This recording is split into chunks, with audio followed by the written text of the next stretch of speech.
بسم الله الرحمن الرحیم. د امریکا د ولسمشر ډانلډ ټرمپ درې ورځنی سفر چین ته په داسې وخت کې پای ته ورسید چې نه د سوداګرۍ په برخه کې کوم مهم پرمختګ ولیدل شو، نه د ایران د جګړې د مهار لپاره بیجینګ د پام وړ همکاري وکړه، او نه هم د تایوان پر سر د واشنګټن او بیجینګ ترمنځ اختلافات راکم شول. برعکس د چین ولسمشر شي جینګ پینګ د تایوان په مسله کې امریکا ته ښکاره خبرداری ورکړ. بل لور ته ټرمپ بیا خپل سفر تر ډیره د ستاینې، نرمې ژبې او سمبولیکو څرګندونو په فضا کې پای ته ورساوه. اوس پوښتنه دا ده چې له پوره 9 کلونو وروسته د ټرمپ او نورو لوړپوړو امریکایي چارواکو د چین سفر اصلي هدف څه کیدای شي؟ آیا دا سفر د امریکا او چین ترمنځ د تاوتریخوالي د کمولو هڅه ده که د سیالۍ او فشارونو د نوې مرحلې پیل؟ او د ټرمپ له وروستي سفره داسې ښکاري چې نړۍ له یو قطبي نظم څخه څو قطبي جوړښت ته روانه ده. دا بدلون به څومره د نړۍ پر روان کړکېچ اغېز پرې باسي؟ درنو لیدونکو او اورېدونکو تحلیل ته ښه راغلاست. زه محمد عمر زواک یم. د همدې موضوع په تړاو د بحث 2 تنه درانه مېلمانه دي. د سیاسي چارو شنونکی سید ذکر الله هاشمي صاحب، د سیاسي او اقتصادي چارو شنونکی محب الله شریف صاحب. تاسو دواړو ته ښه راغلاست وایم. هاشمي صاحب، چین ته د ټرمپ سفر په اړه په رسنیو کې بېلابېل روایتونه دي. څوک وایي چې شعار دی، څوک یې سیمبولیک سفر دی. تاسو په نظر دغه سفر ته په کوم نظر ګورئ؟ الحمدلله وحده والصلاة والسلام علی من لا نبی بعده. اما بعد، زواک صاحب تاسو ته او شریف صاحب ته تاسو لیدونکو ته خپل سلامونه وړاندې کوم. داسې د ما د لیسانس په دوره کې چې موږ یو استاد وو، هغه به ویل چې امریکا یو عادت لري، که چیرې په یو وطن کې خپل دی په خپله جایږي، هلته خپلې پایګاوې جوړوي او هغه تقریبا د هغه سیاست ټول شیان هغه کنټرولوي. خو که کله بیا دی په خپله نه جایېدلی، بیا کوشش کوي چې دواړه پښې یا خپل پښې جای په جای کړي، او که چیرې پښې نه کېدي بیا یوه پښه ږدي. که چیرې یوه پښه م ورته پرېسي نو لاس ږدي، که چیرې بیا سوک یا لاس جای نسي بیا ګوته ږدي.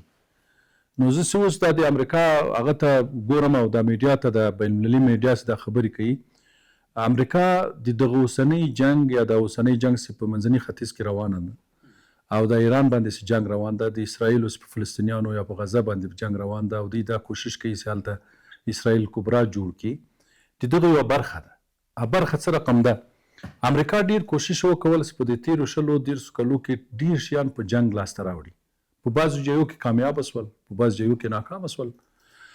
په بعضو ځایو کې چې ناکام شول، کوشش وکول چې هلته د خبرو له لارې یا د په اصطلاح باندې یعنی نرم افزار په شکل باندې وکولی چې شیان په لاس راوړي. اوس تاسې د غرب میډیا وګورئ یا د خپله د امریکا هغه میډیا کې چې بعضې تحلیلګران هغه تحلیل کوي، د دغو جنګو په نتیجه کې چې دا 2-3 کاله کې په غزه کې او په ایران باندې جنګ او په خلیج منطقه باندې جنګ روان ده، چین ډیر استراتیژیک لاسته راوړنې درلودلې په دغو ساحه کې د امریکا له لاسه یې ایستلې دي. په ډیرو شیانو کې دا که د څېړنې ځای نه ده، خو امریکا کوشش وکول چې چین خطا باسي.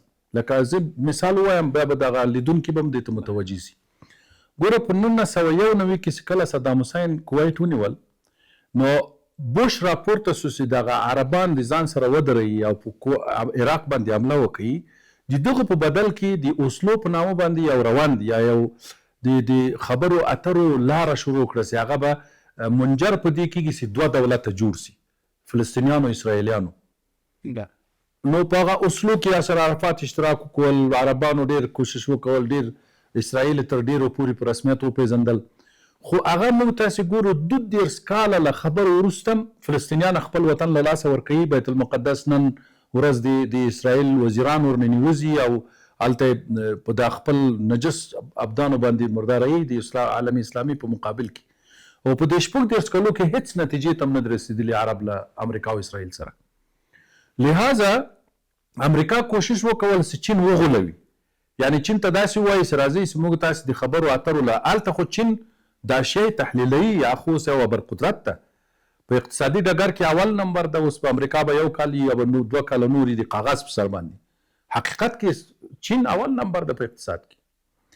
نو امریکا ته کوشش وکول ټرمپ چې په خپل که تاسې پام کړی د سوال په شکل باندې ورغلی و، له چین څخه یې سوال کول، یعنی چین په دې وغولوي چې دا موږ تاسې سره دونه مثلا امریکا دونه راټیټېږي او بیا تاسې رئیس جمهور تاسې ته راځي او دلته بیا تاسې سره خبرې کوي، د دغو خبرو په نتیجه کې به موږ تاسې یوه لارې ته ورسېږو.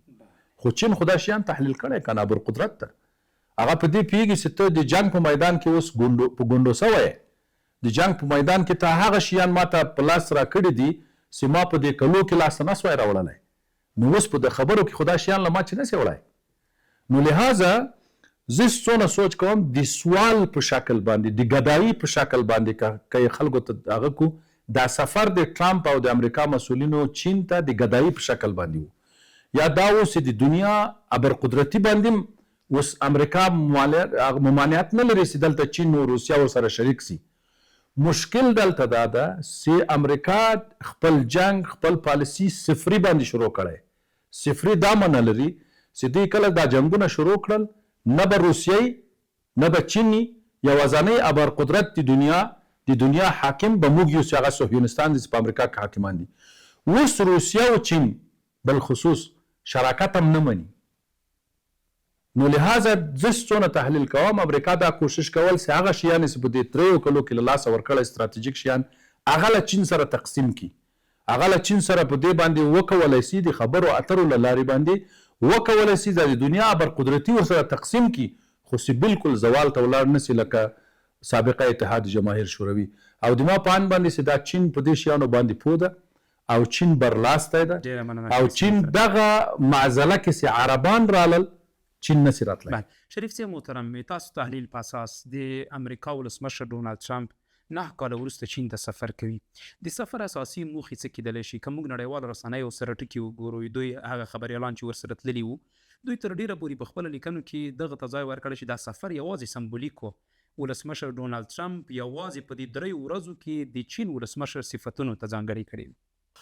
بسم الله الرحمن الرحیم. د هر څه نه مخکې ځواک صاحب تاسو ته، هاشمي صاحب ته، د تلویزیون لیدونکو اوریدونکو ته درنو غیرتي او مېړنیو هیوادوالو ته خپرینې کې هیله او سلامونه وړاندې کوم. علیکم السلام. له لوی او ځواکمن خدای نه مې هیله دا ده چې زړونه مو د ده په ډاډ باندې ډاډمن او د ده په نور باندې روښانه وي. کله چې د ټرمپ سفر پیل کېده، د سفر د پیل نه مخکې نړیوالو رسنیو یو ډول کمپاین شروع کړه. زه د نړیوالو رسنیو سره کار کوم مخکې له دې چې ټرمپ پیکینګ ته ورسېږي. یو ډول مخکې نه ځینې سناریوګانې ټیټ شولې.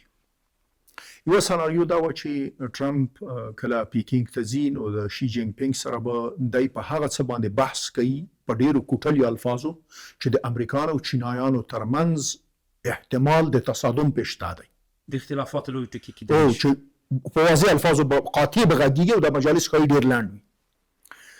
دا سناریو ډېره کمه تایید شوه او د هغې نه وروسته دومره سناریو راغله. خو د اختلاف ټکي څه لوی اختلاف ټکي کوم لپاره د اختلاف لوی ټکي اول د ایران د جګړې مسله وه، دومه مسله په نړیواله کچه باندې د انرژۍ د مصادرو یا منابعو باندې د امریکانو خېټه اچول او بدماشي وه. د هغې سره په خوا کې د ټایوان مسله وه، د هغې سره په خوا کې ورلډ ټریډ یا د نړیوال تجارت او سوداګرۍ مسله وه. خو تر ټولو مسله چې کله سړي به ټوله مسله وکتله، ټوله مسله په دې څرخېدله چې ته به مشر وي او که به زه مشر وم. ټوله مسله په دې څرخېدله. یعنې امریکایان هر هغو شي ته چې د امریکایانو ځایګي ته خطر پیښ کړي د ډېر جدي معامله ورسره چې امریکایانو ګټې ته خطر پیښیږي. بالکل. او یا د امریکایانو دغه زبرځواکتوب او په نړۍ باندې برلاسیتوب او دا یوازیتوب چې تر اوسه پورې دوی په جعلي او یا په زور یا په ویره او یا په طرحه ساتلی دی او دغې ته سوال راولاړ نه کړي. بله سناریو دا ووي چې ښایي دا ماته ډېره په زړه پورې وه او ډېرې هم خندوله به او همغسې هم وشول. وایي چې ښایي دی هلته لاړ شي او د تمې او د توقع په خلاف چې دی څومره کبر ژبه کاروي او په څه قسم یو خوا بلې خوا ګوري، هلته به ډېر ټیټ وي او د چین جمهور رئیس ته به ډېر ټیټ او کوز او بر کېږي. خدای جل جلاله شاهد دی چې کله دا د ده ناسته ما ولیدله ما ډېر ورته وخندل. یعنې هو همغه سناریو چې هلته تصویر شوې وه دلته ما لیدله.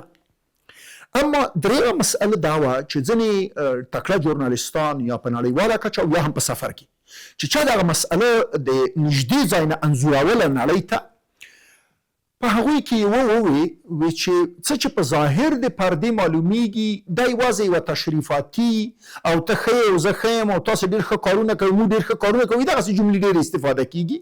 تاسو یو لوی اقتصاد یې او موږ یو لوی اقتصاد یو، یو ډېر ښه رهبر یې او یو ډېر ښه رهبر یې. په دې الفاظو باندې یا شخصي مسئله یا د هیواد په صفات باندې خبره مخکې تله. اما داسې ښکارېږي چې د دغې تشریفاتي الفاظو شاته بله لوبه روانه ده. هغه دا چې دوی په اساسي موضوعاتو باندې خبرې کوي. همدا مساله وه چې کله خبره راغوټه شوله او دا یې د 3 ورځني سفر نه وروسته بیرته د پیکینګ نه ووت او امریکې لوري ته روانېده ټرامپ، نو 3 خبرې راووتې. یوه خبره دا راووتله چې د په خپل سفر کې کومه لاسته راوړنه نه درلوده. د دې نه متصل وران خبر راووت چې د ایران د جګړې په ارتباط باندې چینایانو د هیڅ ډول مرستې ژمنه هم نه ده کړې.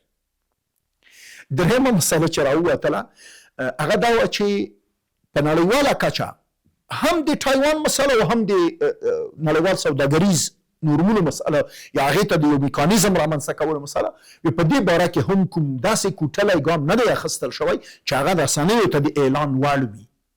نو په ټوله باندې سړی ویلی شي چې ټرمپ د هغو ډول بدماشۍ او یا د تیرو خبرو یا زه یو هیواد ورکوم او چیرته چې وغواړم جګړه پیل کوم، چیرته چې وغواړم جګړه دروم، دغه خبرې په چین کې یو ډول بې اغېزې وي. یعنې هلته د ټرمپ حقیقي څېره معلومه شوه. یو د ده د پردې په مخ باندې یا په تیاتر باندې خبرې دي هغه جلا، اما کله چې دی د حقیقي یو بل زعیم سره کېناست چې هغه د چین جمهوریت زعامت کوي، نو زه فکر کوم ډېره بخښنه غواړم ټرمپ ونه شوی کوي چې هغسې لهجه چې دی هلته کاروي یا په سټیج کې باندې په امریکا کې کاروي دلته یې وکارولی شي. ډېره زیاته مننه. سلامت شي. هاشمي صاحب محترم، دومره لوی سفر چې 9 کاله وروسته ترسره کېږي، بیا د هرې ناستې مفصله ویډیو په رسنیو کې لاس په لاس کېږي، ولې سیمبولیک پاتې شولو؟ ولې ولسمشر ډونالډ ټرمپ هغه د سفر نه وړاندې چې کومې ژمنې رسنیو سره کړې وي چې موږ به په 4 لویو مسایلو خبرې وکړو، هغه مسایل د رسنیو تر مخې راونوتل؟ داسې ده، زه خو په خپله داسې تحلیلوم دا سفر د شکست سفر ده، دا د امریکا تسلیمېدا سفر ده. ګوره دا خو د آینده د پیشبیني په شکل باندې زه وایم امریکا که په د تیرو 3 کلو مخکې چې کوم جنگ دی په غزه کې شروع کړله او له هغه وروسته بیا له ایران سره بیا په منطقه کې دا جنگ شروع کړه، که په هغه حالت کې پاته وای چین ته سفر نه کول، چین به تهدید کړی و، چین ته به ویلو چې دا وکوه دا مه کوه. نن ورځ چې امریکا چین ته د ولسمشر په صفت باندې هلته سفر کوي د ټرمپ په اساس باندې، معنا یې دا ده چې امریکا شکست خوړلی. ګوره شکست ضرور نه ده چې نن ولویږي، ته چې کله بعضې شیان په د خپل قدرت کې په خپل لاس کې لرې که نه، کله چې دغه شیان ته له لاسه ورکوې، لکه عسکري قوه، لکه په بعضې مناطقو کې خپل دفاعي له لاسه ورکوې، په بعضې مناطقو کې متحدین له لاسه ورکوې، په بعضې اماکنو کې د تا اسلحه نتیجه نه ورکوي، په بعضې ځایو کې چې تا ډېر میډیایي ګټې کړي هغه ټول لاهوسي.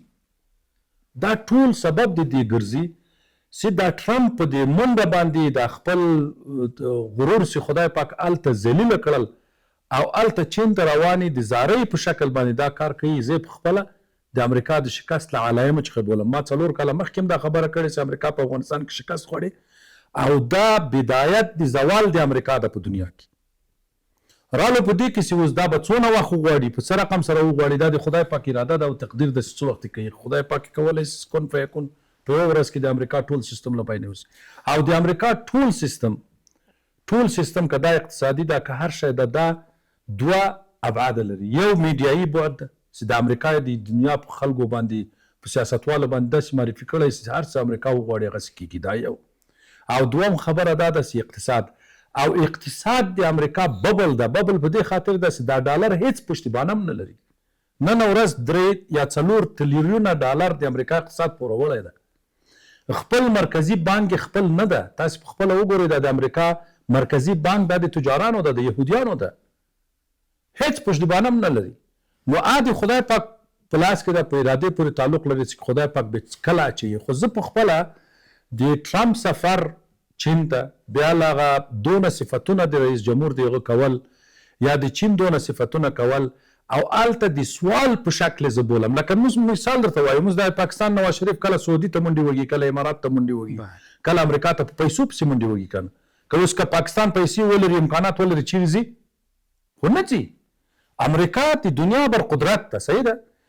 هغه خطوط، هغه لینونه، هغه رسۍ چې د دنیا اقتصاد، د دنیا هغه داسې زنځیر د امداد ورته وایي، زنځیر د لوجستیک وایي، دا د امریکا په لاس کې د نن ورځې له لاسه څخه ځي.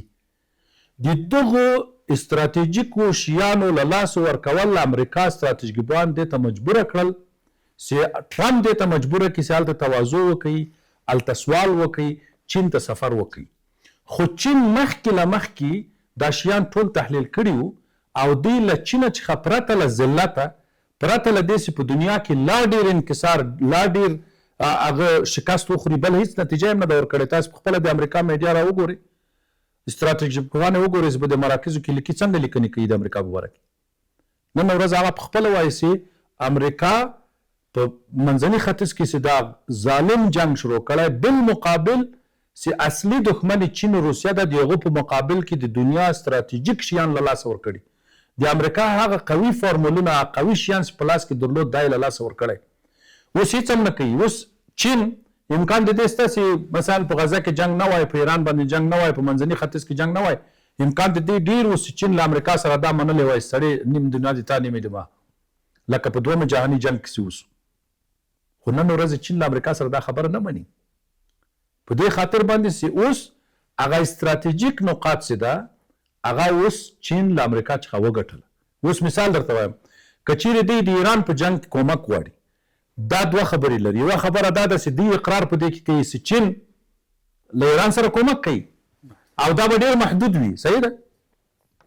نو دوی چې دا خبره کوي، معنا یې دا ده چې نو بیا چین تایوان هم نیولی شي، چې کله ایران سره کومک کولی شي او هغه د امریکا په ضد باندې جنګولی شي، نو خو بیا تایوان هم پرته له مقاومته نیولی شي. نو لهذا دا په خپله اقرار د امریکا ده چې د چین په مقابل کې په ایران کې شکست خوړلی. ولی ایران خو د امریکا په مقابل کې حساب نه ده، که دا حسابات ته یې واچوي، دا یوه ډېره غټه استراتیژیکه شکست ده چې امریکا چین ته ووایي چې د ایران په جنګ کې موږ سره کومک وکړو. سلامت شریف صاحب محترم، که د وروستیو معادلو ته موږ فکر وکړو، امریکا په ایران باندې 40 ورځې بمبارۍ ترسره کړلې. د امریکا په خلیجي هیوادو کې ډیری رادارونو یا د اسلحې د خنثی کولو سیستمونو نتیجه ورنه کړله. که بیا موږ وروستي سفر ته وګورو، چین ته ځان سره ډېر لوړپوړي چارواکي هم ځان سره بولي وو چې یو ایلان ماسک و. فکر کوئ چې امریکا زبرځواکي له لاسه ورځ تر بلې ورکوي؟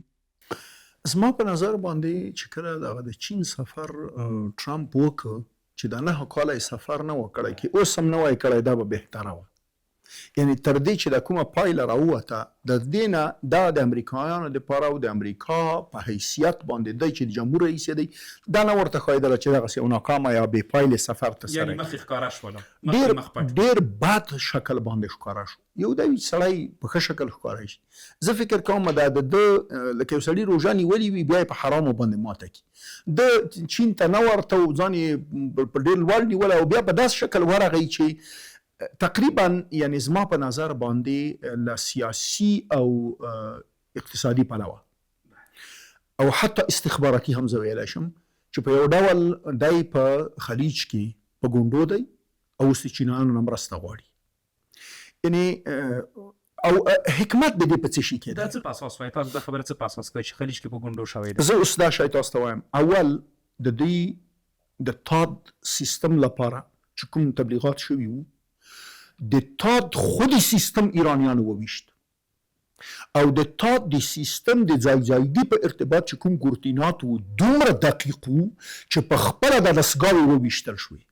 یعنی دا زما په نظر باندې د امریکایانو دپاره دومره لویه استخباراتي ناکامي ده چې دوی په دې باندې نه دي توانېدلي چې دغه مواقع دومره پټ وساتي چې کشف نشي.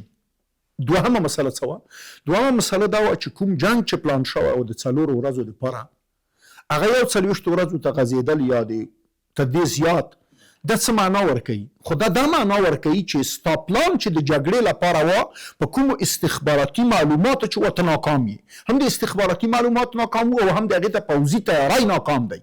نو لهذا نتیجه راټولوي په څه شي باندې چې ستا ټوله پالیسي او سیاست ناکام دی. ځکه تا په داسې وخت کې د داسې معلوماتو په اساس په داسې پوځي امکاناتو داسې یو هدف ته لاس واچو چې نه یوازې چې په استخباراتي او پوځي ډګر کې اعتماد کړي، بلکې له اقتصادي پلوه ستا د تاد سیستم او ستا اسلحې په نړۍ کې بې اعتباره کړي. او څلورمه خبر دا چې بالاخره یې ته دې ته راوستلې چې هغه چاته ورشي چې پرونه پورې تا فکر کولو چې د هیڅ شی نشي کوي. بله مهمه مسئله دا ده چې کله ټرمپ دغه سفر وکړ، حتی عربان یې اړولی دي یعنی عربان وایي په عوض د دې چې موږ ورشو امریکې ته او امریکا ورشي چین ته، نو موږ ولې راسم مسله د چین سره نه حل کوو. حتی ځینې امریکایان، ځینې مستقل سیاسي عربان چې هغه د خپلو هیوادونو نه بهر اوسېږي، ډېر یې اوس په دې تحلیل دي وي دا دومره وخت چې د میلیاردونو ډالرو اسلحې په موږ خرڅې شوې وي، پوځي تجهیزات را باندې خرڅ شوي، پوځي اډې یې دلته راکې جوړې کړي وي او موږ یې خرڅونه ورکول په دې نیت چې د موږ نه دفاع وکړي. دا په حقیقت کې یوازې موږ د پردیو پایره کړې وه. موږ نه وو ساتلي، موږ دوی ساتلي یو. یعنې موږ دوی ساتلي وو. دغه مسئله په خپله رالوڅېدل د امریکایانو د پالیسۍ بربنډتوب دی، یعنې دا یې رسوایي ده. او اکثره وخت د زوال د پاره د لویو قدرتونو د زوال پیلامه دې کېږي چې د دوی د قوت اصلي ټکي ثابت شي چې دا ضعف دی. اصلي موږ تېر یستي یو. زه د مثال په توګه یو ډېر عادي مثال درکړم، لاندې ویم. د افغانستان او پاکستان ترمنځ د تورخم بندېدل یا د پاکستانی دروازو بندېدل په فرضي کرښه باندې، دا به مخکې داسې تحلیل کېدل هم د سیاسي کسانو لري هم د اقتصادي، که دا بندېږي نو په موږ باندې قیامت رسي. بالاخره د پاکستان پخواني د امنیت مشاور په ډاګه باندې یو پاکستاني چینل ته ووایي تر ټولو لوی ظلم چې د شته حکومت وکړه او لویه رسوایي پاکستان ته پرېښوه هغه دا ده چې افغانان یې په دې پوه کړل چې د تورخم بندول زموږ ضعف دی، نه د افغانانو ضعف. دا مسئله زما په نظر باندې امریکایانو په خلیج کې د ایران په ضد په جګړه کې چې کله اسرائیلیانو د اهدافو لپاره دوی راکېوتل، ډېر مستقل امریکایان په دې خفه کړي دي چې موږ په حقیقت کې د اسرائیلو د جګړې لپاره د لویو اسرائیلو د رامنځته کولو لپاره وجنګېدلو. ولې موږ پردي اجورتي قاتل شو او د بل چا د اهدافو لپاره وجنګېدلو؟ وی باید اوس تفکیک د دې وشي چې اولویت باید د امریکې وي که د اسرائیلو، او دا د خدای جل جلاله فضل دی چې دغه مسئله په دې کې راپورته شوه. بله شریف صاحب ډېره زیاته مننه. هاشمي صاحب محترم، څو خبرې شي جینګ پینګ ډېر په جدیت سره کړي دي چې په رسنیو کې لاس په لاس کېږي. یوه یې دا خبره ولسمشر ټرمپ ته کړې ده چې که چېرته زه ورته تقابل سره کوو، نړۍ کې چې کومې معادلې روانې دي دا د دواړو په تاوان دي. څه فکر کوې شي جینګ پینګ دغه خبره څه په اساس کړې ده؟ د ولسمشر ټرمپ کومې ضعف نقطې دي، ناټو کومې ضعف نقطې د سره په لاس کې شته چې دا خبرې کړې دي؟ ګوره د دې اصلي جنګ چې دا دلته واقعیت دا داسې په دا چیپو باندې ده، دا ای آی په اصطلاح باندې د موږ تاسو سمارټ اسې ورته وایي دا هوشمند، دا په چین سره ډېر نه دا هوشمند سیستم یا مصنوعي ځیرکتیا کې دلته 15 کاله یا 16 کاله مخکې که تاسو په یاد وي په هغه وخت کې امریکا بندیزونه په چین باندې ولګول چې هلته په امریکا کې دا تولیدېږي د A100 په نامه باندې H200 دا څو انواع دي چې دا یې په چین باندې بند کړل. حتی تر دې اندازې پورې چې 5th جنریشن یا 5G چې امریکا د چین هوایي شرکت جوړ کړل دی په امریکا او په بعضې اروپایي دولتو باندې په دې باندې بند کړل چې تاسې به دلته نه استعمالوئ. نو په هغه وخت کې چین د تر دا نن تاریخه پورې چین د دغو بندیزو لاندې و. نن ورځ ټرمپ یو دا له ځان سره راوړل چې چین په دې خوشحاله کول چې موږ به دغه بندیزونه له چین څخه لرې کړو. چین کولی شي چې له دې بعده دا چیپونه له امریکا څخه وارد کړي. چین دا خبره رد کړه. چین په دې چې کې امریکا ته ډېر بد ګزار ورکړی. امریکا غوښتل چې د چین په دغه پرمختګ کې باید حصه ولري. کله چې دوی دا چیپونه سره ورکوي تبادله کوي، خو په دې مابین کې دا معلومات سره تبادله کېږي. چین نن وویل چې موږ دا کار نه کوو، موږ یې پخپله جوړوو. حقیقت دا ده چې ځیرکتیا دا د هوشمند په سمارټ هغه باندې دوی شکست ورکړی امریکا ته. نن ورځ امریکا ورته زارۍ کوي چې د ما چیپ واخله، هغه وایي زه پخپله مستقلانه ځان ته جوړوم، موږ دا چیپ ته ضرورت نه لرو. حال دا د 6 کاله مخکې چین زارۍ کول امریکا ته چې دا کار باید ونسي، چونکې دا د بشریت دپاره دا او دا داسې دا او داسې دا بانې خو ټول یو بل ته سره جوړول. تر دغه اندازې پورې چې تقریبا 3 میاشتې مخکې یا 4 میاشتې مخکې یو ویډیو نشر سو چې هلته ریبوټ چین داسې ریبوټونه جوړ کړي وو چې په سټیج کې هغه حرکات کول، هغه حرکات تاییده کول، تمثیلول چې هغه یعنې حتی اروپا او امریکا نه دي ورته رسېدلي. نو اصلي شکست په هغه میدان کې ورکړی ده چې چین د امریکا دغه قرارداد نه مني. یعنې امریکا په دې چوت کې اوس دا چین به په دغه باندې ډېر خوشحاله کو، نور شیان به په لاس ته راوړو. نو د هغه کوم په اصطلاح باندې اوفر ورته وایي یا کوم پیشنهاد ورته وایي چې ټرمپ چین ته کول چین هغه رد کړل. لہذا چین چې کله دا خبره کوي هغه د تحلیل په اساس باندې په څو محوره باندې په دې پیږي چې امریکا شکست خوري. اولا د عسکري په میدان کې خو هغه د بربنډس و کیسه په دې جنګ کې ورته معلومه ده، د اوکراین په کیسه کې ورته معلومه ده. دویمه خبره له ناټو سره امریکا راخیسته د اروپایي ډیر دولتونه لکه اسپانیا غوندي لکه ډنمارک غوندي د امریکا د سیاستو په ضد باندې ولاړ دي. دا اوس هم اسپانیا ډیر داسې کارونه کوي چې د فلسطینیانو دفاع کوي او د اسرائیل په ضد باندې ولاړ ده واضح توګه باندې، یعنی داسې نه چې په هغو کې چونو چرا ده. صحیح ده؟ نو دغه معنا یې دا ده چې عمق اروپایي امریکا له خپله تکبر او غرور څخه له لاسه ورکړی. دا یې دویمه خبره. درېیمه خبره له کاناډا سره چې هغه په اولو شپو کې چې ټرمپ هلته بابایي کوله او کاناډا ته یې ویل چې دا باید د امریکا یو ایالت سي، معنا یې دا ده چې په شمال کې هم خپل حیثیت له لاسه ورکړی. دښمنان یې ډېر دي. دا په عسکري لیګه راواخله. په هوشمند سیستم کې یا دغه ای آی کې هغه له خپله چین ونیسي تر امریکا ورځ پر بل تر هغه مخکې کېږي. د امریکا دغه شیانو ته ضرورت نه لري. په اقتصاد کې که وګورې چین اول نمبر ده اوس. نو دا ټول هغه شیان دي چې چین امریکا ته وایي چې که چیرې امریکا له چین سره ځان په جنګ اچوي یا کومه معامله باندې اچوي په دې کې باید دی پوه سي چې په دې کې یوازنۍ امریکا تاوان کوي نه چین.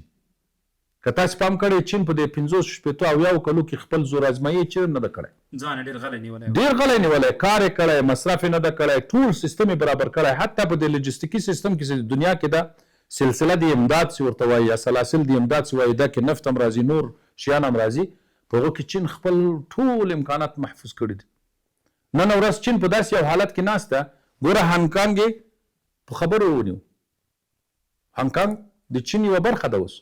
حال دا ده چې تقریبا تر 1990 پورې دا ځان ته مستقل یو جمهوریت د انګلستان د بیرغ لاندې کار کول. جزیره د مکاو چې ورته وایي دا د انګلستان اوس دلته بیرته چین ته وراواله سو. په دې جزایرو کې چې د چین په ماحول کې د صرف تایوان پاته ده. تایوان هم چې کله په دې باندې پوه سي او زه وایم تر ډېرو به اوس پوه سوی زه وایم تایوان به خپله پیشنهاد وکړي چې موږ د چین په سولیامیز باندې د چین یو هغه کیو یو برخه جوګرځو. اته خو باباني ورته جوړي کنه سیاسي مې ورته جوړي چې موږ په اصل کې د چین یو په اصل کې دا خبرې یو دي دا وګړي سره یو دي او موږ نه غواړو چې په دې منطقه کې جنګ وشي.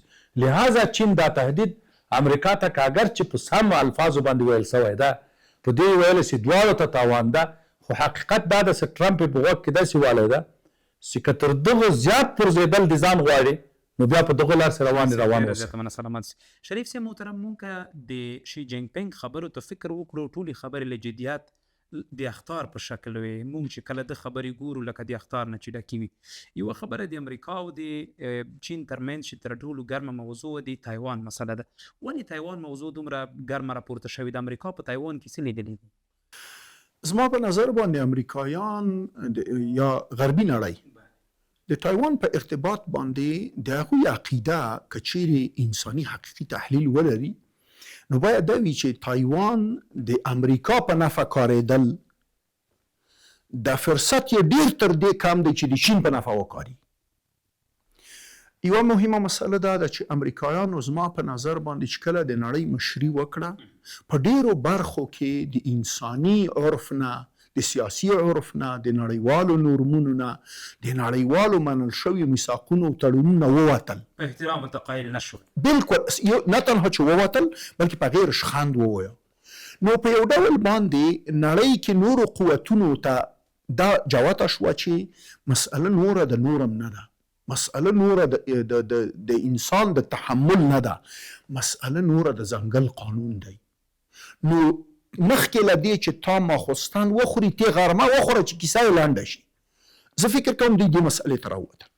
بله مهمه مسئله دا وه چې هره مسئله به د تایوان هره مسئله به چې د نورې نړۍ کې د بل ځای راپورته شوله دوی به چینایانو ته سمدلاسه د تایوان بابا مخې ته کېښو. په دې لیدنه کې زما په نظر باندې شي جینګ پینګ وکولی شول چې د چینایانو حقیقي اراده درته تمثیل کړي. یعنې ټرمپ ته وښیي چې هغه شي جینګ پینګ چې مخکې به ډېر د حوصلې خبرې کولې او ډېر بې غرضه خبرې به کولې، دې ورته نور اخطارونه صادروي او هغه ټرمپ چې همیش به د بدمعشۍ خبرې کوي هغه ورمیږ ورته مات کړی او کوشش یې کوي چې خبره د ده په صفتونو د چین په صفتونو پای ته ورسوي. زما په فکر باندې د امریکایانو بېلارېتوب، بدمعشۍ، بد اخلاقۍ، د نورمونو نه وتلو بالاخره نړۍ دې ته راوستله وي چې په تنګ شي نو په جنګ شي، چې د امریکایانو ګریوان ته لاس واچوي. او ډېر هوښیار کار یې څنګه وکړ؟ زما په نظر باندې چینایانو غټ هوښیار کار د خلیج په جګړه کې دا و، د ایران او د اسرائیل او امریکانو په جګړه کې دا و چې دوی د ایرانیانو سره په ځینو مرستو باندې د امریکانو توانایي وازمویله. جنګ و پردی، ځای و پردی، تاوان و پردی، ګټه پکې ده وه. پردی وطن لنګېده، پردی پوځي تجهیزات کارول کېدل او پردی توان ازمویل کېده، اما ګټه پکې ده دا وه چې د ټول د هغه توان وکړو چې څه شی لري او په څه ډول بیا زه مخه نیولی شم. دا زه فکر کوم د چینایانو لپاره تر ټولو لوی برلاسیتوب وه چې سلامت شریف صاحب محترم. هاشمي صاحب محترم، فکر کوئ چې تاسو په خپلو خبرو کې تېرې پوښتنې په ځواب کې ویل چې چین امریکا ته چې څه کې لاس ماتو اوس پر ځان بسیا شوې ده، که د چیپونو په برخه کې ده، که د مصنوعي ځیرکتیا په برخه کې ده، که د ټکنالوژۍ په برخه کې ده. د تایوان پرته امریکا د چین په خلاف بل څه لاس کې لري. آیا تایوان ولس په دې پوه شوی ده چې امریکا هڅه کوي چې نړۍ یو قطبي خواته کش کړي؟ ګوره داسې د امریکا کله په دویم جهاني جنګ کې دلته متحدینو برلاسه کو کامیاب سو، دا اروپا سره واخلي ورسره له امریکا سره او دا کمونیستي سیستم سره چې اتحاد جماهیر شوروي و دې دولتونو سره تقسیم کړل دا دولتونه، او دا تقسیم په اساس باندې دا دولتونه په هر دولت کې ځان ته پایګاوي جوړې کړي. صحیح ده؟ مثال د خبرې په شرقي اروپا کې روسانو هر چیرې پایګاوي درلود، لکه اوس په اوکراین کې چې جنګ د آلمان شرقي او دغسې نور دولتونه راواخله، په دې کې د وارسو په نامه باندې یو حلف هم ایجاد کړی و چې هغه د غربیانو په ضد باندې لوېدلی و. هغوی به کمونیستي ته دعوت کول او کار کول او دوی به امپریالیستي ته کار کول. نو هغه وخت کې دا پایګاوي ایجاد سوی. په هغه وخت کې چین ضعیف و، د جاپان د اشغال لاندې چې نوی راوتلی او د امریکا او د دنیا د هغه لاندې و، د په اصطلاح انحصار لاندې و، نه یې پرېښول چین هغه وکړي. تقریبا 20 کاله په چین باندې بندیزونه وو. صحیح ده؟ نو دا پایګاوي د چیز لپاره جوړ شوي. مثلا په تایوان کې پایګاه جوړه شوې چین کنټرول کړي، نور هېڅ هم نشته په تایوان کې. د چین لپاره یو نږدې ځای ده، لکه دا ټرمپ یو څو ورځې مخکې له دې جنګونو وویل چې موږ باید بګرام ونیسو په دې خاطر باندې چې دا 100 کیلومتره له چینه لرې ده، ونه پوهېږم دونه ورته نږدې ده او داسې کوي داسې کوي. یعنې دا پایګاوي ټول په دې محیط هادي کې، په دې ځایو کې، په جاپان کې، په کوریا جنوبي کې، په دې ځایو کې جوړ کړی چې خاص د دې په خاطر باندې چې دا د دنیا مقدرات، د دنیا درآمد، که دا نفت ده، که دا ګاز ده، که دا نور معادن دي، که هر شی ده، دا د غرب او د ناتو د کنټرول لاندې وي. په خلیج ممالک کې پایګاوي دي چې هر چیرې پایګاوي دي، که تا پام کړی فقط له دې جهته چې اروپایي معادن نه لري اروپایي ملکونه. ګوره دا ټول دغه دولتونه لوټوي، د غلا په شکل وړي. نه تنها فنزویلا، ټول دنیا د خلیج ممالک با کمال تاسف عالم اسلامي. مثلا دا پاکستان ده، له دې پاکستانه که تاسې حقیقي حسابونه راواخلئ، یعنې فاینانس په سیستم باندې راواخلئ، مالي برخه کې تاسې حساب وکوئ، د کال 200 میلیارده ډالر امریکا جنې وړي په دې نامه او په دې نامه IMF ده او فلانه ده او دسمانه ده او دا ده او آ ده او آ ده، بیا یو 2 میلیارده براله ورکوي. یعنې دا دولتونه یې داسې ځان ته جوړ کړي لکه دوکانداري، بس دلته یو سوپر مارکیټ جوړ کړی، دلته یو نانوایي جوړ کړی، دلته یو هېڅ اختیار را خلک نه لري.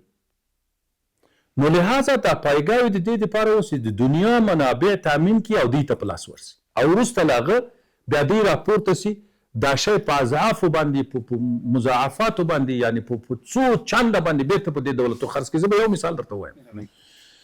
تر 9 کلو پورې، تقریبا تر 15 کلو پورې، تر هغه پورې داسې یو پلایشګاه د نفت په عالم اسلامي کې نه و چې کوم شی دوی تولیدوي. ګوره یو بیلر تیل اوس دوی چغې وږي که نه، یو بیلر تیل په $110 ده، یا $102 نه پوهېږم $15 سو، هلاسې داسې سو، هله داسې سو. دا په یو وخت کې یو بیلر تیل په $18 و. په هغه وخت کې ما په خپله په مکتب کې په دوبۍ کې سبق ویل، په هغه وخت کې له دغه یو بیلر تیله څخه دوی $3000 جوړول. ګوره په $18 دوی خریداري کول، بیرته په دغه ملکو باندې د دغه یو بیلر تولیدات په $3000 خرڅول. ګوره دې مثال نفت وړي، له دې نفت څخه پولیسیلین جوړوي، ډیزل جوړوي، پټرول جوړوي، غازولین جوړوي، نه پیغام د پلاستیک دانه جوړوي، حتی د ما او تا د عرق چې اغوندو دا ټول له دې نفت څخه تولیدوي. صحیح ده؟ بیرته دا یو بیلر په $3000 دی خرڅوي. نو لهذا د دې پایګاوې چې وي دا دولتونه چې نیولي وو دا ټول په دې خاطر وو چې خام مواد چیرې ولاړ سي؟ اروپا او امریکا ته ولاړ سي، ولایې خوا بیرته تولید سي او دا تولید بیا بیرته په عالم ثالث دی ورته وایي یا په عالم اسلامي باندې خرڅ سي په اضعافو باندې په څو چنده. لهذا دغه یو کیفیت چې په اروپا او امریکا کې موجود ده دا اوس چین انتقال شوی، چین ته انتقال شوی. ګوره زه مثال درته وایم، په کال 1994 کې ما یوه لوحه دي شمسي لکه نور افغانانو غوندې په خلیج ممالک کې ژوند کول په 2800 درهم اخیستی و، دا ایټالیایي و. 2800 درهم چې اوس ووایه تقریبا 18000 افغانۍ کېږي. نن ورځ 2500 کیلو واټه هغه 100 کیلو واټه و. 1500 کیلو واټه شمسي لوحه چین په د افغانستان کې درته په 4000 خرڅوي. نو 18000 ګوره 4000 ته ګوره. نو لهذا هغه کیفیت چې دوی ځان ته ایجاد کړی وروسته له دویمې جهاني جنګه په دغه اساس سلاسل د امداد یا لوجستیکي سلسله دوی په خپل لاس کې نیولی و، د ډالر ترانزیکشن دوی په خپل لاس کې نیولی و، د نفت او ګاز قیمتونه دوی په لاس کې نیولی و، یعنې د دنیا ټول اقتصاد دوی په لاس کې نیولی و. او ټول تاسو وګورئ ډېرې کارخانې دي په اروپا کې اوس بیکاره سوي دي. نن ورځ سبب یې څه شی ده؟ سبب دا ده چې هغه خام مواد نه لري، هغه مجبوره ده له دې چې خام مواد یوسي هلته هغه کې او بیا په دې دولتو باندې خرڅ کړي. شریف صاحب محترم، په دې درې سفر کې چې ولسمشر ټرمپ چین ته کړی دی، یوه مسله دا مې یاده شوې ده چې د ایران جګړه باید ونه غځېږي. د ایران د جګړې اختلافات د امریکا او د چین مهم ټکي څه کیدلی شي؟ دا ادعام کېږي، دا تورونه هم دي چې چین په مستقیم ډول ایران سره د اسلحو په برخه کې مرسته کړې ده. په دې ارتباط باندې زه فکر کوم د ټرمپ خبرو یعنی ډیر نرمښت وښود چینایانو ته. حتی په ډاګه یې وویل چې موږ په هغه چینایي کمپنیو باندې چې په کومو باندې د ایران په قضیه کې تعزیرات لګېدلي، بندیزونه پرې لګېدلي، په دې به د سره نظر وکړو. معنا دا ده چې دا کمپنۍ به د دې جنجال نه وباسو. اصلي مسله په دې نه حل کېږي. چینایان بل شی غواړي. چینایان او نوره نړۍ اوس اروپایان هم د بلاک سره یو ځای کېږي.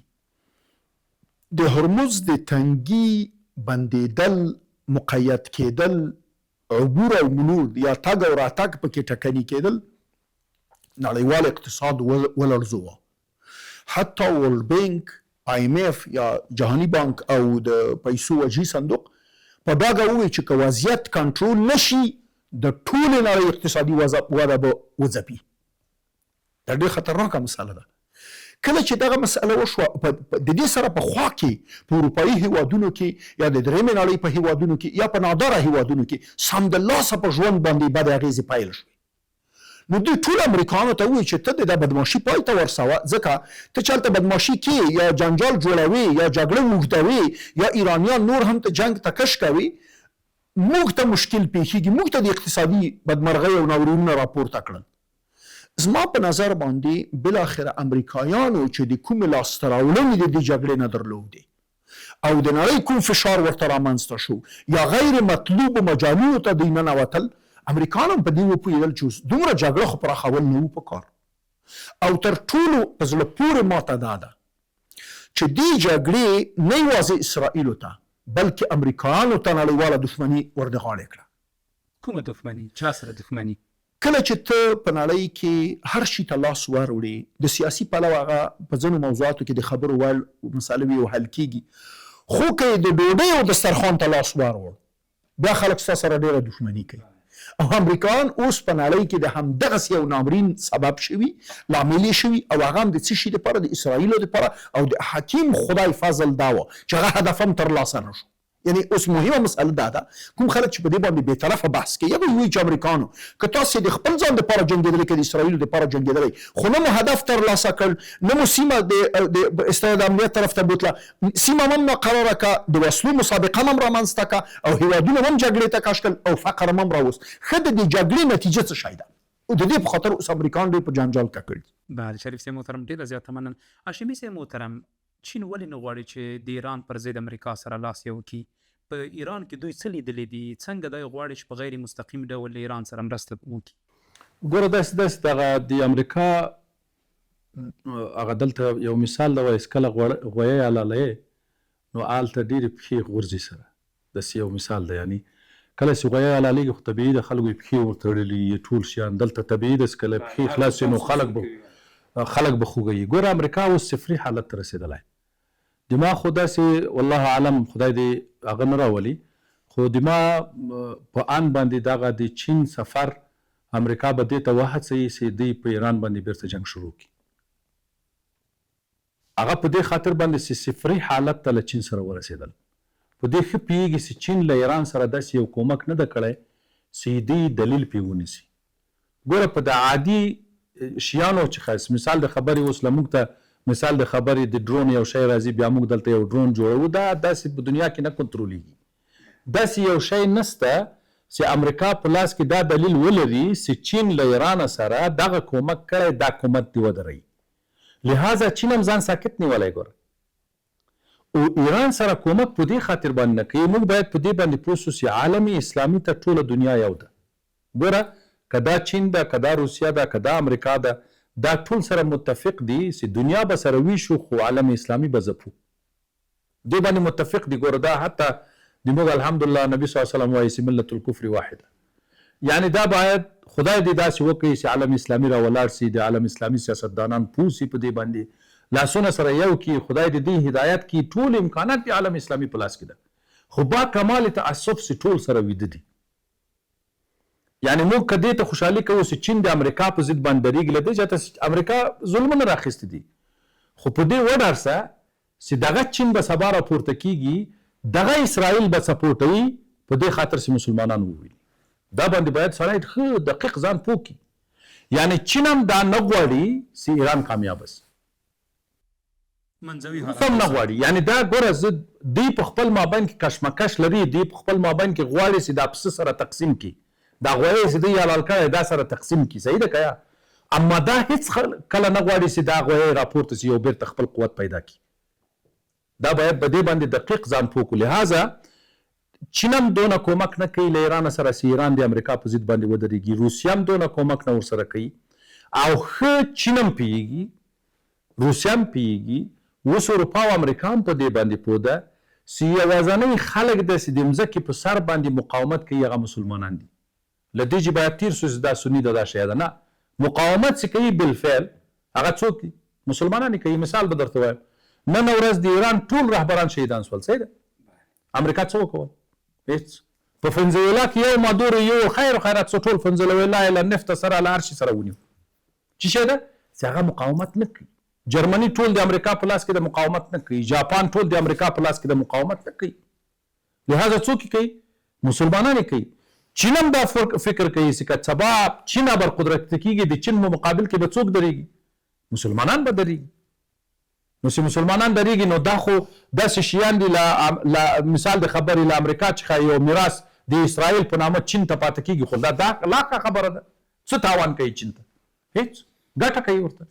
نو لهذا زه څونه سوچ کوم، نه چین، نه روسیه، نه نور کفري ملکونه د عالم اسلامي سره کومک کوي.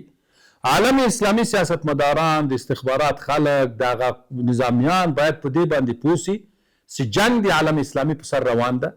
امکانات ټول په عالم اسلامي کې ده. کنه تاسو قلم او کاغذ راواخلئ، حساب وکړئ، که نفت ده، که ذات ده، که معادن دي، که هر شی ده په عالم اسلامي کې ده. او قدرترین بازار چې دا عالم اسلامي په دې خاطر ده چې هیڅ داسې صنعت نه لري چې عالم اسلامي له هغه چې خود دفاع وي، ټول له دې څخه واردوي. شریف صاحب محترم، د هاشمي صاحب په خبره چې په دې جګړه کې مسلمانانو سره نه روسیه کومک کولی شي، نه چین، نه له بل کفري هیواد نه موږ دا تمه او توقع لرو. تاسو په ان باندې د ایران وروستي بریدونه په خلیجي هیوادونو باندې، بې خلیجي هیوادونو چوپ کېدل، دغه ته په کوم نظر ګورئ؟ فکر نه کوئ چې د امریکا په پلان باندې، د امریکا په شومو اهدافو باندې، یا د اسرائیل او د امریکا په ګډو اهدافو باندې منځنی ختیځ به اسلامي هیوادونه پوه شوي دي؟ کله چې جګړه نه وه پیل شوې، د خدای جل جلاله حکمت دا و چې د غزې جګړې رامنځته کړه. دغې جګړې ډېر عربان په دې پوه کړل چې اسرائیل حدود نه لري د موږ په مقابل کې. موږ ته د بشر په سترګه نه ګوري، موږ ته بشري حقوق چې په نړیواله کچه بشر ته ورکول کی دوی په هغې باندې موږ ته قائل نه دي. حتی په ډاګه باندې وي چې حتی د غزې ماشومان او ښځې هم نه دي بې ګناه. چې کله به پوښتنه سخته شوه چې ګوره ماشوم ته ولې دا خبر کوي، دا ځکه وایم چې دا ماشوم بیا غټېږي او دا بیا اسلحه اخلي او د موږ په ضد جنګېږي. څه شو؟ دا جګړه چې کله پیښه شوله، الله تبارک وتعالی اول هلته د کفري لښکرو هغه اساسي سرکردګان مات کړل. لکن هلته مسله داسې حالت ته ولاړله چې دوی که استمرار پکې کولای نو نور ځای کېدل، ځکه هغوی نور څه نه درلودل چې تاسو که غزې ته وګورئ مکمله ونړول شوه. هغوی په دې باندې وپوهېدل چې ځمکې مخکې موږ تر خوشحال کړی، خو د ځمکې د منځ نه یا د ځمکې د تل نه بیا راپسې راوځي او د موږ ته بیا دلته جهنم جوړوي. نو دوی چې کله دا مسائل ولیدل، ډېر عربي هیوادونه، ډېر په عربي هیوادونو کې مخلص او پاک او مسلمانان او هوښیار خلک په دې نظر شول چې والله موږ ته دام دی. اما چې کله د امریکایانو او اسرائیلو په حشر باندې د ایران په ضد جګړه پیل شوه، ډېرو منافقو او په اصطلاح کفر پلوه خلکو دا چیغه پورته کوله چې موږ سنیان یو، موږ دا جګړه د موږ نه ده، دا د شیعګانو جګړه ده. کفر همیشه یو تکتیک کاروي. ګوره زه یو شی چې هیڅ کله یې نه ویروم او دا مې د 50 کالو د عمر تجربه ده، هغه دا ده چې کفر په خپل مابین کې مسئله په خبرو حل کوي. لکن کله چې مسئله د مسلمانانو د ثروت او د مسلمانانو د شتمنۍ او د مسلمانانو د ارواح او د وینو د ویش مسئله شي، بیا دوی په خپل مابین کې ویشي. زه په یو بل حکمت خدای جل جلاله ایمان لرم. ډېر وخت دوی دا تدبیر جوړوي، ډېر وخت دا پلانونه جوړ کړي چې اسلامي هیوادونه برباد کړي او امتونه یې ووژني او ځمکه یې ونیسي.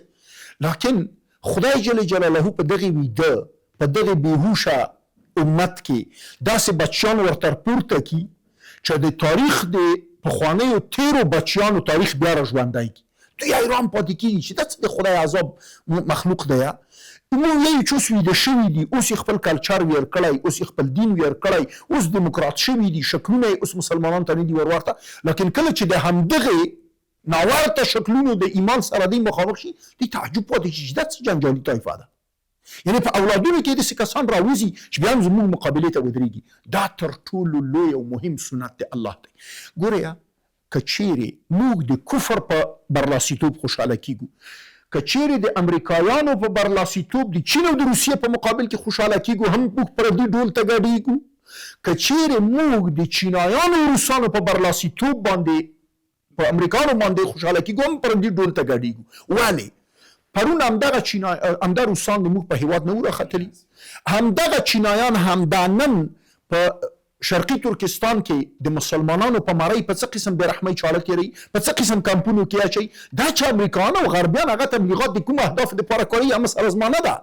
اما زه من حیث د یو مسلمان انسان دا چیغه یم چې هلته زما په خور او لور او په زوی او په پلار باندې ظلم دی، دا مه ورسکه. لکن اساسي مسئله څه شی ده؟ اساسي مسئله دا ده چې موږ باید د دوی په شعارونو باندې ونه غولیږو، خپل ځان د پاره رښتینې و استراتیژي باید ولرو، هم د خپل ولسونو په کچه او هم د اسلامي امت په کچه باندې. دا چې اوس د دې استراتیژۍ سره څوک یو ځای کیږي او په څه شکل باید یو ځای شي، دا د مسلمانانو د کادرونو وظیفه ده چې دې ته باید کار وشي. هاشمي محترم ډېره زیاته مننه، سلامت اوسئ. هاشمي صاحب محترم که بحث راټول کړمه، د اسیا منځني ختیځ او اروپا راتلونکی به د دې دوو قدرتونو اړیکو پورې څومره تړاو ولري؟ والله امید خدای چې داسې خدای پاک په د موجوده سیاسیونو کې څو حکام د عالم اسلامي ده او عالم عربي ده او دوی کې یو ویښتوب رامنځته سي او دوی په دې شي باندې پوه سي او متحد سي، په یو شي باندې متحد سي چې هغه د دغه امت ځانګړتیاوې د امت هغه امکانات محفوظ کړي او کوشش وکړي چې غرب و شرق په دې باندې پاچاهي ونه کړي. نو دا به د امت یو ویښتیا په دې مابین کې به عالم اسلامي به یو متحد ځواک په شکل باندې راولاړ سي. او که چیرې داسې اوسې په دغه حالت کې ویده او په دغه حالت کې چورتې نیولی اوسې، نه موږ ته به څوک څه نه وایي او موږ به کوشش وکړو چې خپل ژوند وکړو، نو دا خو بار بار ورته ثابته شوې ده چې که دوی هر رقم غواړي چې ژوند وکړي، کفار یې دې ته نه پرېږدي چې هغه ژوند وکړي. ول له دې جهته چې ته هر څونه ورسره منې، دوی نور در سره کوي. نو له خدای پاک څخه همدا امید ده چې خدای پاک امت مسلمه راویښ کړي او دوی له دې جنجالو څخه په خیر راوځي. خو د ما په اند باندې چې که امریکا چیرې له بینه ځي نو چین به بیا په مسلمانانو باندې دغسې درې چنده ظلمونه کوي سلامت بیا به دا اسرائیل دی په ګورت کې نیولی او دغسې په عالم اسلامي باندې به دی ظلم بله ډېره مننه د سیاسي چارو شنونکی سید ذکر الله هاشمي صاحب د سیاسي او اقتصادي چارو شنونکی محب الله شریف صاحب ډېره مننه چې بحث کې له موږ سره ګډون وکړ د هوریت راډیو درنو اورېدونکو په ځانګړې توګه د خواله رسنیو درنو څارونکو له تاسو هم نړۍ مننه چې د بحث تر وروستیو شېبو له موږ سره پاتې شوې تر بیا ښې چارې د الله په امان